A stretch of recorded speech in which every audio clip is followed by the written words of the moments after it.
ውድ ኢትዮጵያውያን እህት ወንድሞቻችን ይሄ ድርጅት ወንጀለኛ ድርጅት መሆኑን በተደጋጋሚ ለብዙዎቻችሁ አሳውቄያለሁ። ቢሆንም ግን 4 አመት አልፎ ወደ 5ኛ አመት ተሸጋግሮናል። ምንም አይነት መልስ አልተሰጠንም፣ አላገኘንም። ይሄ ድርጅት ወንጀለኛ ድርጅት ነው።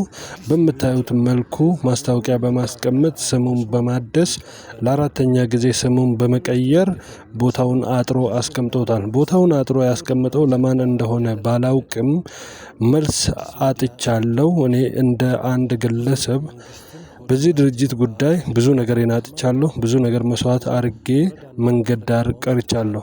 ምን እንደሆነ አላውቅም። ኢትዮጵያ ሀገራችንን ቀምተውናል ስንል በመረጃና በማስረጃ ነው። ይሄ ድርጅት ወንጀለኛ ድርጅት ነው። የፌደራል መንግስት ይሄን ድርጅት በህግ ቁጥጥር ስር አውሎ ተገቢውን ምላሽ ሊሰጠን ይገባል። እንደማንኛውም ዜጋ ማረፊያ ተሰጥቶን የስራ እድል ተሰጥቶን ተገቢውን ካሳ አግኝተን ከቦታው መነሳት ነበረብን። አልተደረገልንም። ቃል ገብተውልን ቃላቸውን ክደው ማህበረሰቡን አስፋልት ላይ በመበተን ለማኝ ሆኖ እንዲቀር አድርገውታል። ምን እንደምናገርም አላውቅም። ምክንያቱም ረጅም ጊዜ እዚህ ድርጅት ላይ ስራ እየሰራሁኝ ብዙዎቻችሁ ታውቁኛላችሁ። ለምን ዝምታን እንደመረጣችሁ ሊገባኝ አልቻለም። ለምንድነው ለመርዳት ያልሞከራችሁት? ለምንድነው መርዳት ያላሰባችሁት?